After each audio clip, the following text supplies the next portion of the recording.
It's 7:01. So let's call this meeting of the Board of Education to order. 7:01. Can we please rise for the Pledge of Allegiance? Pledge allegiance to the flag of the United States of America, to the republic for which it stands, one nation, under God, indivisible, with liberty and justice for all. Thank you very much. Okay, guys, thanks for making this happen on Zoom tonight. Just what we'll do is, since we're on Zoom, if I recall correctly, we will have to take the votes by name and raise our hand and just say your name and say yes or no, or abstain, I guess. So the first order of business are the minutes. Can I get a motion for that? So moved to approve the minutes of the March 24th board meeting. I'm happy to second that. Any discussion? Seeing none.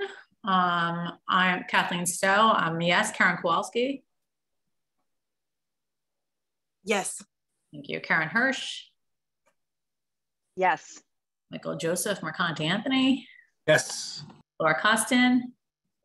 Yes. Christina Downey. Yes. Joe Kelly. Yes. And Cody Kittle. Yes. Thank you. That passes 8-0. Okay, next action item. Can I get a motion to get it on the table? Yes, please. I'd like to make a motion to approve the Greenwich High School secure entryway project final plans, specifications, and professional cost estimate dated April 4th, 2022 to be submitted to the Office of School Construction Grants and review for approval to advertise to bid. I'm happy to second that. Okay, and now for discussion, Christina, who should speak to this? I think I'd love to turn it over to the chair of the building committee, Mr. Steve Walko, who's doing a fabulous job.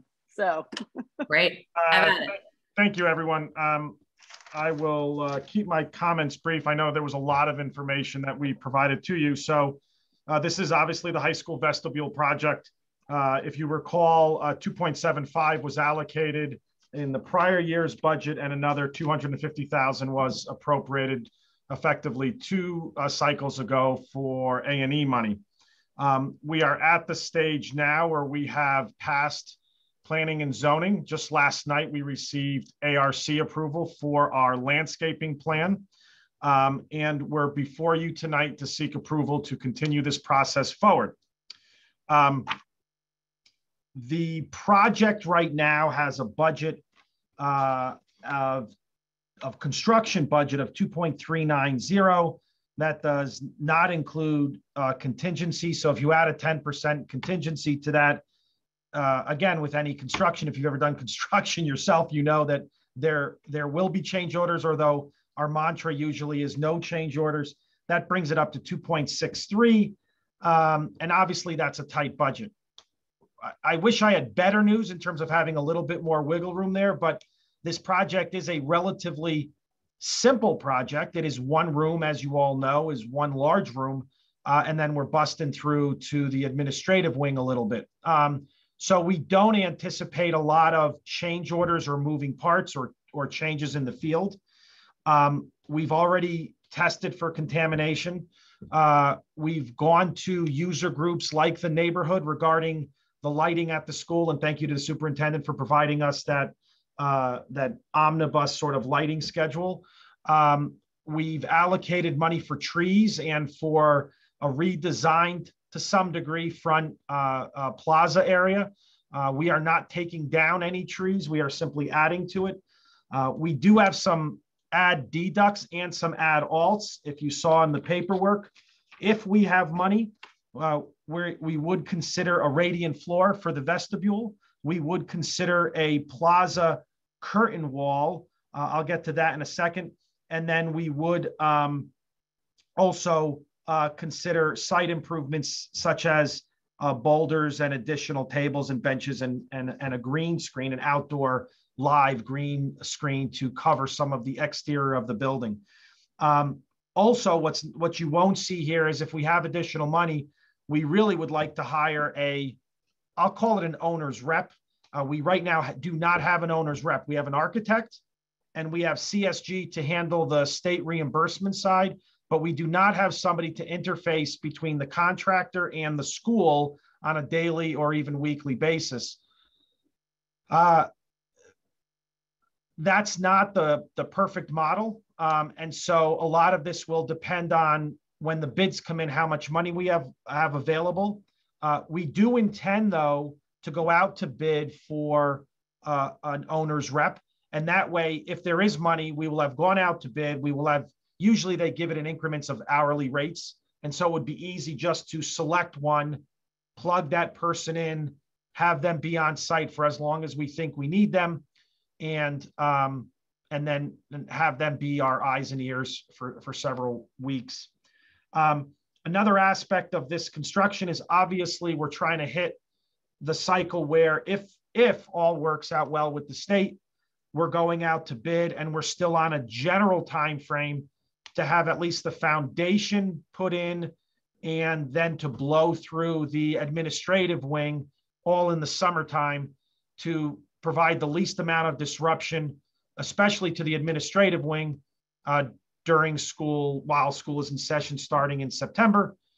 There will be work being done while school is in session, predominantly putting up the glass and finishing off the building, and then into the winter months. But we think we can safely do that without interruption, and that the students can still use and occupy the glass corridor during that period of time.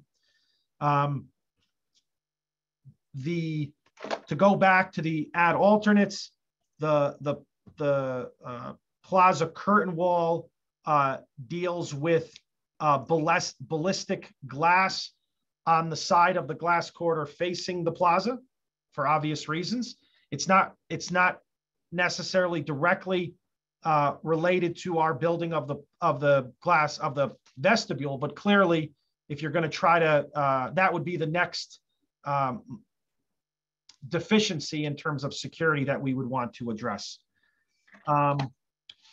We have socialized our plans with the neighborhood, and without speaking for all of them, I think there's general agreement that they like the landscaping plan, the number of trees. There's a lot of trees being placed in the area between the circle and the between the road and the circle. And so the neighborhood is very pleased about that. And the lights are actually coming down. If you can visualize the current plaza, there's actually a lamppost there, like a parking lot lamppost in the plaza currently. There will not be a lamppost in the plaza any longer. They will all be lighted bollards. So we're actually bringing the lighting down, which obviously the neighborhood enjoys. You should also be aware that lighting is a huge issue still for the neighborhood, and I know is being addressed. And we did get some criticism regarding the number of bike racks. We did talk to Ralph about it, and we think that the number of bike racks is sufficient, but there is a push to put in, not in this project, but a push to put in bike racks that also can be plugged in for electric bikes. So I'm just letting you all be aware of that, as we're all taxpayers and we're all concerned about what the community wants. And so I share that information with you more as sort of a public service announcement. As to the $250 for the soft cost or A&E, we have a total fee from our architect of about $194,000. We then have then the use of CSG, which is another $40,000-ish. And so, you know, we're pretty much using up all of that money as well on the soft costs, and not really enough money right now for clerk of the works. For those of you who haven't been through this process, if the bids come in higher than what we have, we obviously can't start the project. We can't award the bid and the contract. And so we will either be value engineering it, which quite frankly, I'm not sure I can see where that would happen vis-a-vis what planning and zoning had us go through. So it either would be either more money or not doing the project, but I don't want to prejudge that. So we'll cross that bridge when we get there. The real difficult question is if the bids come back lower than the budgeted amount, but let's just say it comes in at 2.7 million. And so you only have 50,000 for contingency. That's where, for instance, we got in trouble with Ham Ave. The Ham Ave bids came in back in the day under the allocation, but with insufficient amounts for contingency. And if you were on the RTM at that time, you know that Ham Ave kept on coming back and back and back because of contingent fee issues. So with that, I will take any questions.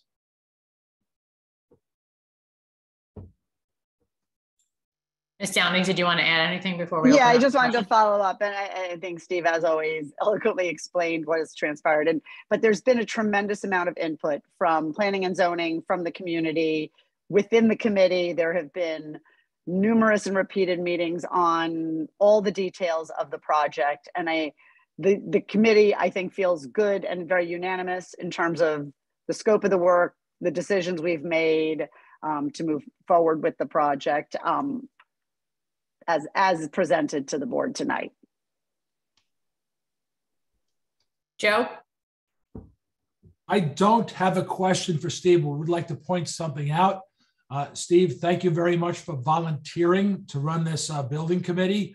You're spending countless hours helping our community and helping our school to have a safe entryway into the high school. So Steve, thank you very much.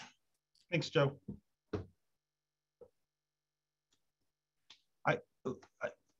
Not because of what Joe said, more importantly, I will let you all know, planning and zoning, and this is not a statement of criticism, it's just a statement of fact. The decisions made at planning and zoning added cost to this project, both landscaping and to the building itself. It's not a criticism, it's just to let all of you know that as you all have many capital projects moving forward, it really is incumbent to speak to and speak with people at town hall, the planning and zoning staff earlier on, because your ed specs sometimes don't align with budgets because quite frankly, we're just not comprehensively looking at them, and they add costs, and then they put everyone in a harder position as time marches on, and everyone feels like they have to squeeze the round hole, the square peg into the round hole. I would also say that it's incumbent to, and you all know this already, but it's incumbent to have a building committee where every person on the committee adds value, whether they're the architect or they're a builder or they're a community leader or an attorney, because it truly does take everybody to pull something like this together. I look at the building plans and quite frankly, I kind of know what I'm looking at, but not with the critical eye like a Louis Contadino or a Jake Allen. So I encourage you to please help facilitate building committees based on skill set and nothing else. That's a really good point, Steve. It also points out, since we're having a special meeting specifically around the state reimbursement process, how laborious that process is. And as we are probably about to enter one, for Central Middle School, we should be cognizant of how many steps there are in the state reimbursement process. I know you know that, Steve, from New Lebanon. So, but it's something for all of us to know as a board. Karen Hirsch.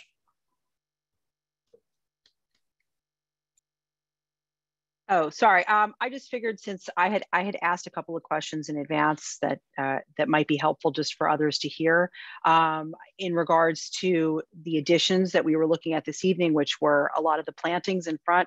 I did ask, and I'm sure somebody else can respond. I'll let Dr. Jones, as to ensuring that the new plantings weren't going to block sight lines for the staff to be able to see towards the front, and then ensuring that any of the new plantings weren't going to add additional allergens in the system for students and staff. I'm only regurgitating what I've received from our landscape architect. So as to the allergens, they say none of the plantings present severe allergen concerns. There are flowers on the service berry, but we have not heard of any known issues with any of these species in our experience. So that's their position there. As to sight lines, the only thing I can say to that is all plantings run through, whether it be Tom Bobkowski at the Board of Ed side, Dan Watson, but also the architect, they have their own expertise in security. And so first and foremost on our mind is the security, not the aesthetics. That got us a little bit into trouble with P&Z, but that's just the reality of it. The grouping of trees in the front circle is already near the street, and so they don't consider that to be problematic. It's already beyond even where the cars come in. Okay, and then this is just during the construction side, and this might be for Principal Mayo, but I had just wanted to ensure that we are being considerate of the fact that we already have construction vehicles in the back that are going to be there during, to do field remediation while we're going to be doing the front project. And I just wanted to, especially, I know that there's always a concern with traffic and busing, and I did ask to see where we were going to be putting construction vehicles so as to not block or any entrances or egresses or the bus circle. So, I know that we had gotten a questionable answer, but I thought I'd put that out to Principal Mayo. Sharon, we made it clear to the architects when we first started talking about this project that we needed that front circle for the buses to come in and deliver the children to the high school. So there will be no impediment to the front circle at all. It's just all of their equipment will be on the patio itself, or it'll arrive prior to 8 o'clock in the morning. Okay, I hope that I would hope that our neighbors will appreciate that, because I know when it gets blocked up, sometimes people want to try to use their driveways to turn around, and we want to make sure that our students are safe, that we're being cognizant of the neighbors, and making sure that our buses have ample opportunity to get in and out in any emergency vehicles should they ever need to come. So thank you for that. Dr. Jones? Yeah, I just want to acknowledge I did send those questions to the board tonight, and then I sent a second iteration that had more detailed responses. Tim Nancer is sitting on the attendee side right now. He's just not elevated as a panelist. I just wanted to point that out if we had any additional questions.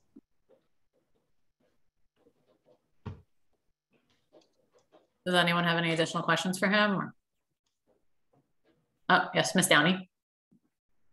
No, I just wanted to point out, just for my fellow board members, just before we vote, I know the budget sheet there was some errors and tweaking. So there's the most current version was circulated this afternoon. So just to be clear that the one on board docs, there were a couple of changes from the committee meeting yesterday.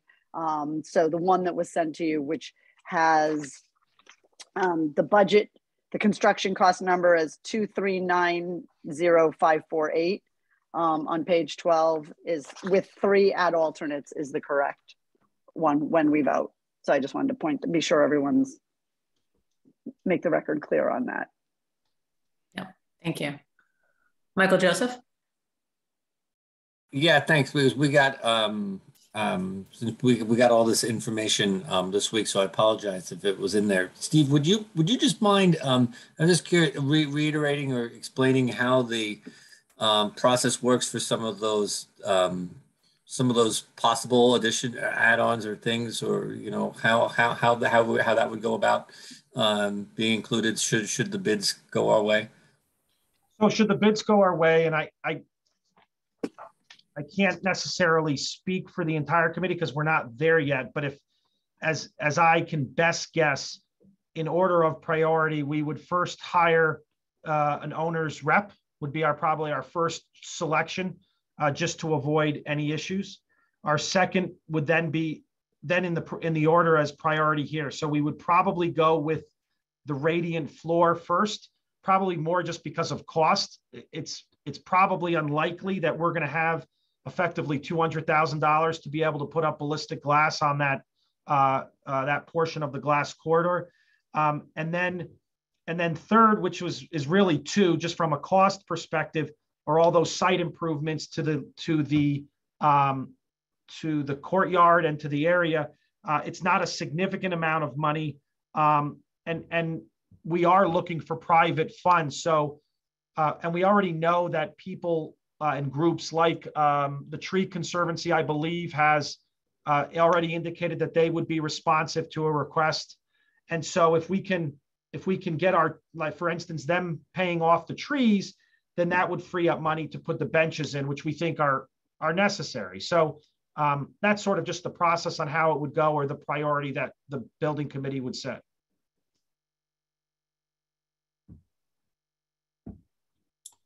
Thanks. Thank you. Anyone else, or should we call the question? I'm going for a record Board of Ed meeting time, so. Okay, not seeing any other hands. I'm going to go with the order on my screen. Does anyone need us to read the motion again, or you're all good? Good, okay. Karen Kowalski. Yes. Okay, Karen Hirsch. Yes. Michael Joseph. Yes. Laura Costin. Yes. Christina Downey. Yes. Joe Kelly. Yes. Cody. Yes. Kathleen Stowe, yes. That passes 8-0. This was amazing. Thank you so much for organizing this, guys, for doing this on Zoom. This was a good idea, Karen, for this type of meeting. And thank you, Steve, and the architect, sorry, who's on the attendees. But thank you all so much, Ralph, Tony, Sean, the whole team. Thank you, guys, everyone. Have a great night. And have a great break for those of you that I will not You see. have to. So we have to move to adjourn. Motion to Sorry. adjourn. I move so to excited. adjourn. Joe, I make a Kelly. motion. I'll Mike second made that it. motion. Okay, Michael Joseph. All right. Oh, here we go. Karen Kowalski. Yes. Karen, Kathleen Stowe. Yes. Karen Hirsch. Yeah. Yes. All right. Michael Joseph. Yes. Laura Costin. Yes. Miss Bonnie. Joe Kelly. Yes. Cody. Yes. And that's an 8-0 to adjourn. Everyone have a great break. Thank you so much. Thanks. Thanks. Good night. Right.